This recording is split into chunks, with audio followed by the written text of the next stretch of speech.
AdLib is the smartest way to activate programmatic. Built for expert traders, yet easy enough for any marketer. Launch across all top DSPs without contracts, overhead, or busy work. Schedule a free trial today and start maximizing ROAS with AdLib. Welcome to Open Market, a podcast about building companies in the advertising industry. I'm Joe Zappa, joined by Franchi and the founder and CEO of Kevel, James Avery. Yeah, thank you. I think, Eric, we were talking. I mentioned that I'd never been invited to be on Open Market, so I'm glad to finally get the invite to join the podcast. We made it happen in real time that day. And by way of disclosure, Kevel is a portfolio company of Aperium. We've talked about Kevel. We've talked about you several times just, over the course of Open Market's life. So it's awesome to have you on. And Kevel is well known, I think, for, being the APIs for monetization for retailers globally now. But you've got such an interesting story. And, the business started in a completely kind of different way. So I think it'd be awesome before we get into the discussion today for you to just talk a little bit about the history of Kevel and like how you started, including the fact that it wasn't called Kevel up until fairly recently. Yeah, absolutely. And I could spend the whole hour doing this, but I'll do we got a lot for you. The 5-minute version. But essentially, so I have engineering background and kind of by chance ended up starting a small vertical ad network. And so like my intro to the ad industry wasn't like coming out of Google or somewhere like that. It was being on the ground and building a little ad network from scratch. So like doing ad sales, doing ad ops, dealing with all the stuff that now our customers deal with on a daily basis. And then I happened to build, I looked at all the ad servers and I was pretty unhappy with them, right? This is back in 2009, 2010. And I looked at them and like, they were kind of, legacy. They didn't really load quickly on the page. They didn't have APIs. I couldn't customize them. I couldn't build on top of them. And so I thought, okay, I'm going to build my own ad server. How hard could it be? Well, it turns out like that, 15 years ago, that decision has led me to where I am today, which is, still building an ad server. But we started out as a company called AdZerk. And I think when you guys invested, we were AdZerk.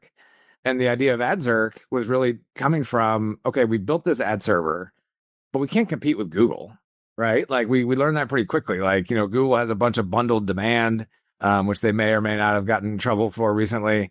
They've bundled demand in. You can't really convince CNN or New York Times to like leave GAM because they're making so much money from it. And so we kind of had to find a spot in the market. And the spot in the market we found was companies who wanted to innovate.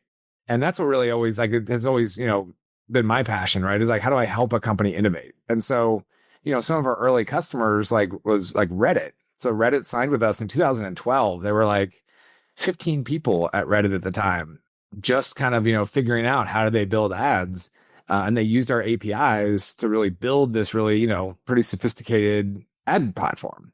But what we realized was that, as AdZerk, we could find some of those like really interesting customers that wanted to build something unique, that wanted to build on our API, but there weren't a lot of them, right? There's not a lot of Reddits out there. There's not a lot of companies that are going to go do that investment until retail media comes around. And retail media comes around and suddenly realize, everything is an ad network, right? All of these retailers need to build something. They need to differentiate in the market. They need to do something that's, not just the cookie cutter, exact same thing that everybody else has. And so it started kind of in 2018, 19, we started to see this wave of retail media and kind of, it wouldn't say it's a pivot, right? We still work with non-retailers, but, our focus really became retailers. And that's when we also in 2020 changed our name from AdZerk to Kevel. I still miss the AdZerk name, but nobody else liked it. Apparently I was the only one who liked it. So, but Kevel is a good name for what we're doing now. Yeah, I remember in 2019 when you pitched us on investing in the Series A, and thankfully we did.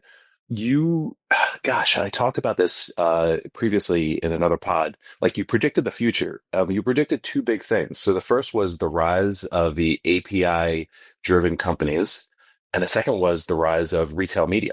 And both of them were just starting that little bit of positive inflection point. But man, like, what lottery number should I play? I mean, I think the other thing I'd even say is like that was back when, I think my deck was like everything is an ad platform, and like it really just like, and that idea that, because I think we're now seeing this where, it's not just retailers, right? It's people like PayPal and airlines and hotels and Everybody is realizing that ads really fit into their model. And so, I think that's always been my pitch. And I think now it's finally starting to come around. You have the same belief for a long time. Either you change it, which we never changed it, or eventually the market changes to what we were. So we kind of, had the same opinion for a long time, and now we're right. I think we were wrong for a while, but now we're right, which is great. You mentioned that Reddit was a good opportunity because they had an innovative mindset. Could you talk a little bit more about that sort of ideal customer profile being like innovative or having an appetite for custom and why that's necessary? Yeah, absolutely. And I think it's evolving too. But I would say that like for me, we want customers that are trying to differentiate. If you go all the way back to what does this all come down to? It all comes down to like brand dollars, right? Where are brands going to spend money? And, you have to stand out. You have to differentiate in the market, to earn those brand dollars. And so I think that's when we look at it. We say, if you just want a cookie cutter system, if you just want to install GAM and get some banner ads or install Criteo and get some retail media ads, like we view those as the same decision. Like it is a valid decision. You don't want to invest in it. You just want to check every month, right? Or do you say, how do I build something differentiated to get more than my fair share of the market? And so I think that's what we're really looking for. The people that are saying, okay, if you're Home Depot and you're saying, hey, we really want to build one of the world's best retail media networks, how do we do that? Right. Versus saying, yeah, we're happy to install a market incumbent and get a check every month. So that's really how we think about like who are the right customers for Kevel.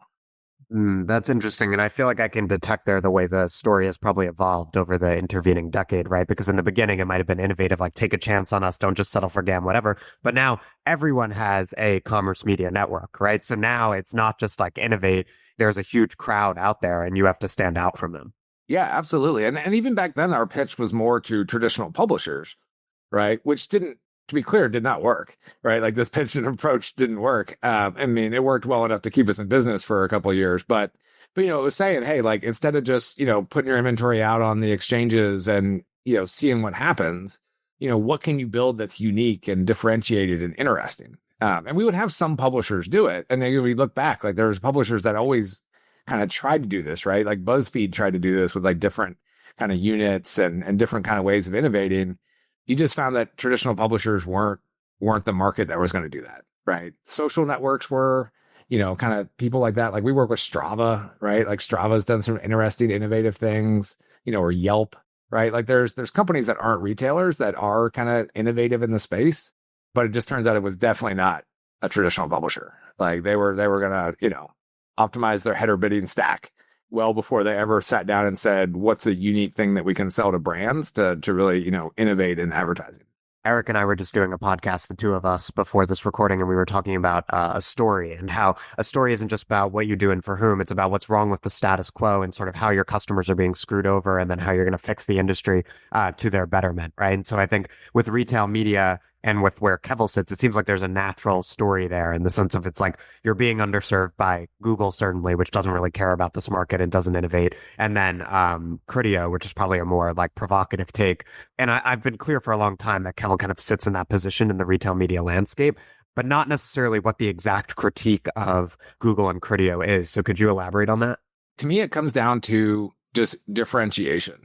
And if you're going to be on Google, Criteo, anything where you are just putting your inventory into, the mass bucket of inventory in the world, like you are commoditized, right? Like you are saying, I'm willing to accept the industry average, fill rate, the industry average GMV, percentage of GMV is what we pay a lot of attention to in retail media.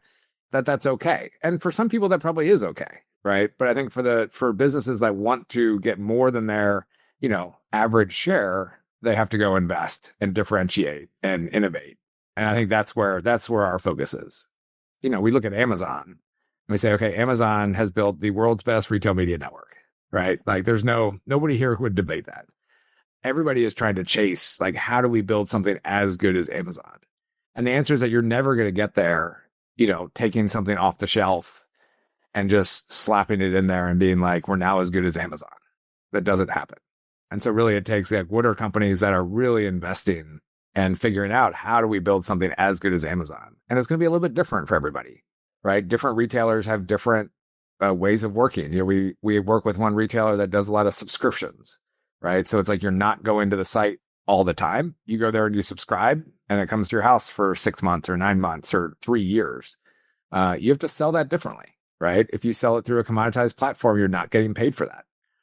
Going back to the traditional ad tech world, right? We'd be looking at some of these companies that have done really well building like verticalized publications, right? Like you're building a publication for, the American Electronics Association or something like that. These are the guys you hear about. They're getting $300 CPMs, right? Or some of the pharmaceutical companies, like they're making really outsized CPMs. And that's because they built like a differentiated publisher. They targeted a vertical. They built something right for them. They do conferences. They generate a lot of money versus, you're CNN and you just slap your ad tags on and get a check.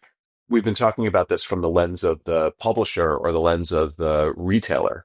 What are some of the challenges? And I realize this isn't necessarily part of your business today. What are some of the challenges that like advertisers are facing as it relates to, this just giant and fast growing retail, commerce, vertical media space?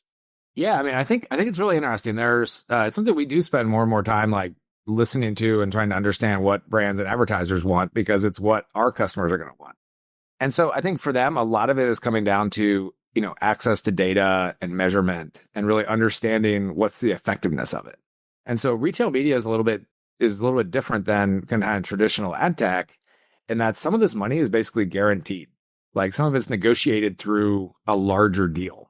JBPs? Yeah, JBPs. So you're working with Walmart and you're selling dog food to Walmart, and you have a big negotiation that goes on. And, Purina might say, we're committing to spend $50 million a year on Walmart advertising, right? And so some of this stuff, it's all wrapped up in these other kind of business goals and JBPs and stuff like that.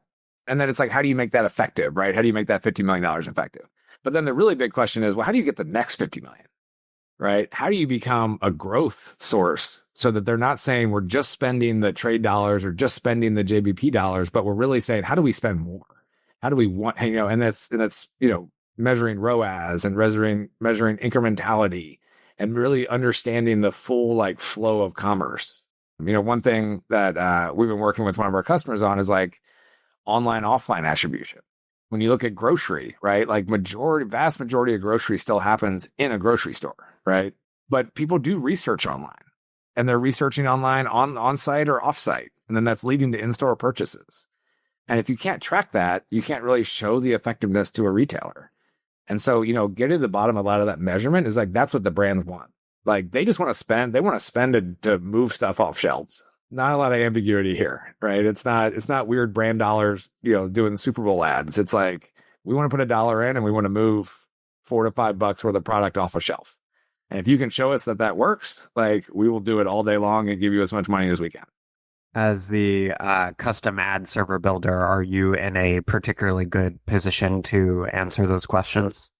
One, where I think we're in a good position to do it, but I think also one of the real benefits is that our system's flexible enough to handle some of these different unique scenarios, right? Whether it's looking at what's the lifetime value of a customer if they're doing subscriptions, right? Or, we have the customer, because we work with them on site and we can get all their order data and all their loyalty card data. We can do that online, offline attribution, right? And I think you look at a lot of these other providers, they can't do that, for a number of reasons, right? Sometimes it's because the retailer doesn't trust, they don't want to send all their order data and all their customer data to a third party, right? Whereas we are not, we're always acting in the interest of the retailer. We're not kind of dipping on both sides. We had Mark Grether from PayPal Ads on, obviously the guy who built Uber's billion-dollar ad business, now doing the same at PayPal. So Mark said commerce media networks need 4 things to succeed: purchase intent, reach and frequency, technology, and advertiser relationships. As you think about that set of ingredients for commerce media success, do you basically agree? Is there something you might change or add? No, I mean, I think, obviously I'm not gonna contradict Dr. Mark. I think he knows what he's doing. I think one of the key things is like, what is really commerce media? And I think like he nails it on the first part, which is that it's actually, that purchase, that intent to purchase. And I think as commerce media becomes the hot topic, everybody's suddenly commerce media. And so, you'll see like a hotel chain or someone, say, oh, we're commerce media. And it's kind of like, well, okay, you might just be ads on the TV in the hotel room, which is okay. Like we all love ads. Like I'm happy to serve ads anywhere and help you build ads anywhere, but is it commerce? Right? In like PayPal's case, like obviously there's commerce is happening, right? Whether you're purchasing something through PayPal or you're sending money to the guy giving your son baseball lessons through Venmo, like, commerce is happening through PayPal and their different apps. But I think that is like a key distinction as we talk about commerce media is that it is like that's what makes it different. And it's really, to me, it's a lot like Google AdWords, right? Google AdWords were just, the best ad unit of all time because they were so close to the intent and the transaction. That's what made commerce media, really important and interesting. Here's an industry question for you. There's like this concentration that we saw in just like broadly speaking, ad tech and digital media, right? Like you had the duopoly and then the triopoly, but it's kind of the duopoly of Google and Meta. And then in commerce media or retail media, you have another duopoly, arguably maybe just a monopoly with Amazon, but Walmart's got like a big business, right? Like in both cases, these are companies that have plus or minus 70% market share. Do you see, because you're so uniquely situated and you see so many like, kind of burgeoning, potentially really big commerce or retail media businesses, do you see that changing in commerce media over time? Or do you think that Amazon and Walmart are just such behemoths because of the scale that they have that, they continue to be just such dominant players? Amazon is different. And I think it's because Amazon's become the Google of shopping. Mm. And we don't often acknowledge this a lot of times, but it's like people just use Amazon to go search around products and then don't buy there. Right. And so that's a lot of ad revenue that, isn't actually directly tied to like their GMV. Like there's times where I'll go search on Amazon for something, see it, and then be like, oh, I bet you Home Depot has that. And then go to Home Depot and buy it. Right. Like I think that puts them in like a unique kind of different position than anybody else. But I think Walmart is more of an example of, I don't think people use Walmart that way. Walmart is just a company that does a lot of GMV. But I think, a lot of it is in store. And store is not going to be as highly monetized as all digital. But I think even when we look at, the like duopoly, we think about Facebook and Google, that's basically the non-open web, right? And then you also you have Snapchat and you have all these other kind of companies who, are definitely not the size of a Facebook, but are very successful social media, ad platforms, Reddit, right? So I think in retail media, it's going to be a similar curve where Amazon is always going to be the massive giant behemoth. They're going to be the Google of the space because they kind of are the Google of the space. But then I think there's room for a lot of very, very successful retail media networks, and probably more so than there ever was in the publishing space, because a lot of these are physical. If you're a Home Depot, you're a physical store. That's just an advantage and a longevity that a publisher doesn't have. Yeah, it's fascinating. The way that publishers are at the behest of Google and others, right? Like, there's a traffic fire hose and then the traffic fire hose is cut off. Build your page on Facebook and then, we're going to cut off all the unique reach. You don't have that in the physical world because there's roads and there's cars and all that good stuff. So I think that's a great point. You sell primarily to the sell side, commerce, media, retailers, some like vertical publishers. What's your like biggest, go-to-market challenge that you face going after that market? Yeah, I mean, for us, I think what's really interesting is that today I would say, you have to be a fairly sophisticated buyer to buy us, right? Like the knock on Kevel is like, they'll say, hey, we know you have the best technology. We're not ready for you yet. Like we don't have the people yet. We don't yet know what we're doing. We're not ready to take the training wheels off. And so I think I think that's our biggest challenge in go to market, right? But I also think that it's something that we're working hard to address. So I think we acquired a company Nexta in January, and one of the big thesis around that was that it's on-site and off-site, self-serve, out of the box, and now connected to our platform. Right. We did a great, integration, took 2 months. Right. And so it's fully integrated. And so we view that as a way to say, okay, like, here's some training wheels. Right. And so I think we've really said we come from the place of like where we are the, I think the best technology, but we're a little complex and can be like, it takes an investment to use us to say, okay, how do we just make ourselves easier and easier?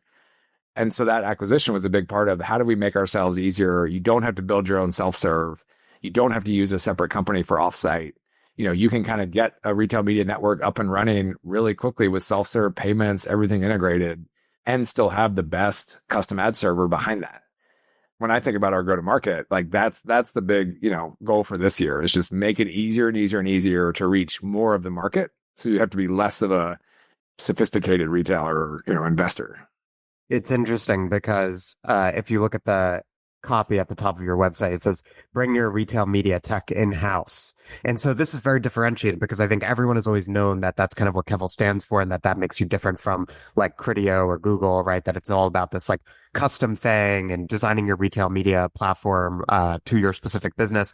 But on the other hand, I bet a lot of retailers see that and they're like, oh God, I don't want to bring my retail media tech in-house. Like that sounds like so much work. And so I think it really speaks to the challenge you said you've been experiencing. And I wonder if it's possible to reconfigure that message in a way that it's like you're still differentiating. Like you're saying that, you're going to enable them to build this custom retail media experience that allows them to take more than their fair share of the market. But maybe it's actually like the message is about that end result. Like it's about like take more than your fair share of the retail media sector or market or whatever it is, as opposed to like putting that focus on bringing it in-house because it just comes with like a lot of that emotional burden of that process.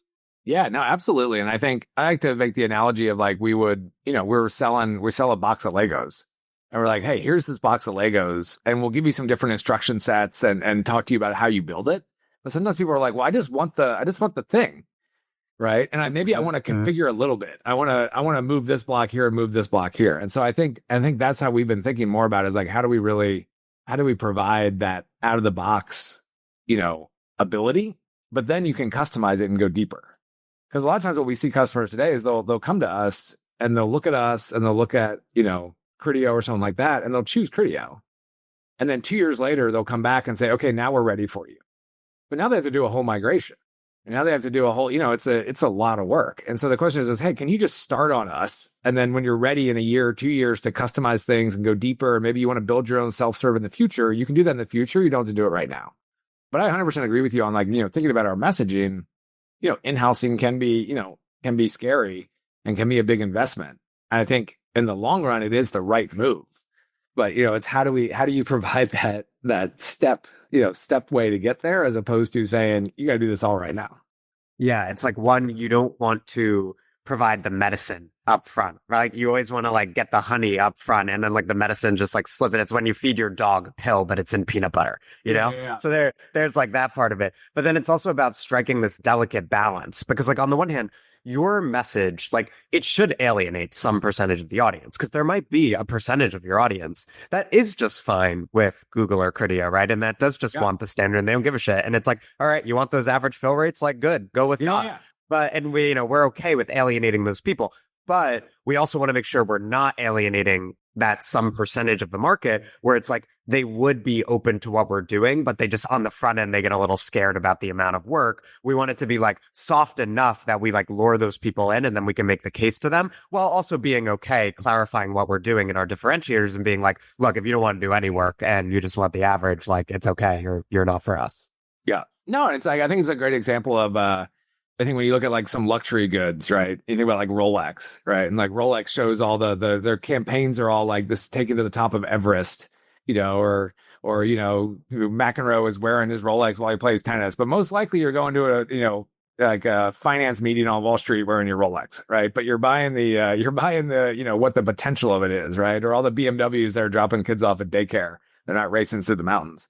And it's like Rolex, they want to clarify that it's not for everyone. That's fine. But they also don't want to say, like, bring your retail media in-house. Like, it might be the Rolex equivalent might be like, go talk to the guy at the store. And like, he's going to be kind of annoying and you're going to have to like woo him and like go on dates with your watch broker. And then ultimately you're going to get a fucking really nice watch, but we're going to make you work for it. Like, right. It's like fine. It's like, it's luxury, but it's not necessarily like hard work. It's like all about that balance. So it's a very interesting problem. There is like you said, there's a part of the market that we don't want. right? The company who fully wants to just outsource it and get a check. We're like, that is a valid business decision, right? You're saying, I am happy just being a commodity. I want the free money. Great. Like that's never going to be where we are. I think it's more about like, how do we make it more approachable to the people that are somewhere like left of that spectrum, right? That are saying like, no, we want to do some of this work. We want to be differentiated, but we're not ready to go full on, hire a team of 10, 15 people to do this, right? Like what are the middle ground? Let's continue on this because we're talking about marketing. What has worked for Kevel from a marketing perspective? Because I would say, and again, I'm biased and I think about Kevel, but I would say you've built a brand over the course of the past 5 years as you've emerged as Kevel. And the industry understands, who you are and what you do and what do you solve. What's worked over that time that the listeners, many of whom are CEOs, founders, or heads of marketing, can think about and learn? Having a strong counter position is like the number one thing that works in marketing. What do you mean? I mean, I think like even before retail media, right? It's like we were always we're against Google, right? We are not the, hey, you're going to do header bidding and throw a bunch of programmatic ads. We're the, there's a better way to do advertising, right? And so I think we've always been counterpositioned to the market leader, which I think is the number one way in just about all marketing, right? And really is there's a great book like Seven Powers where it's like it talks about one of the powers of like kind of long-term differentiated returns is like counter positioning against somebody else. And so for us, I think that's been the number one thing, right? And I think we did that against Google and kind of traditional ad tech. Obviously, there were some things that made that less successful, but I think now in retail, right, is really that we're telling the story of no, don't just do the status quo, don't just get the free money, invest and really pull above that. And I think a lot of that just comes down to messaging, right? Whether it's on LinkedIn or the website or podcasts or, speaking at conferences, it's really having that consistent message and being willing to go out and say the tough, honest truth about things as opposed to always just, saying the same thing everybody else is saying in the industry. What does commerce media, retail media look like 5 years from now? What might Kevel look like 5 years from now?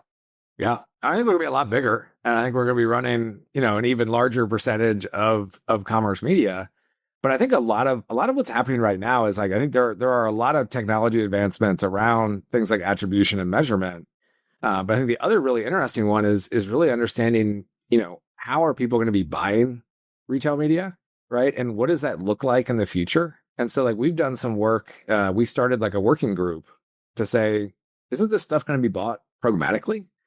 Right. Isn't that where everything ends up going? Like for us people that have been in the ad tech industry forever, right? It's like you see this evolution of, things start as an ad network, right? Whether it was like, Google in the early days, DoubleClick, kind of an ad network with some technology, or you then go to mobile. And like, what was the first wave of mobile was all like ad networks. So the first wave of native, like ad networks. And then everything kind of follows this path of like, okay, then it gets separated into supply side and demand side. And then it starts to become more programmatic. And so I think everything we've learned is that commerce media will kind of follow a similar path. And if you look at like the, Criteos and people like that, it's like Criteo started as an ad network, is an ad network, right? But now you're seeing like us, we're a supply side, right? We're a supply side provider, right? We're focused on the supply side. There's people like PackView that are focused on the demand side. And so you're starting to see that same like evolution. And so I think that's what we're going to see in commerce media is just, it's going to take the same kind of trajectory of everything else in ad tech where buy side and sell side separate, there's exchanges in the middle, and more of it is bought programmatically. I think that's a good note to end on. I personally could go for another half hour, but I think you're right. We've covered a lot in a short period of time. This is awesome. Yeah, we did the Kevel deep dive on the messaging and got a little manifesto on the future of commerce media. I like it. James, if anyone is looking to get in touch with you or learn more about Kevel, where can they find you? Yeah, you can definitely find me on probably LinkedIn is where I'm most active right now. Definitely add me on LinkedIn. Okay. All right. So for Joe Zappa, I'm Eric Franchi. Thank you, James Avery, the man. We'll see you next week, everybody. Bye-bye.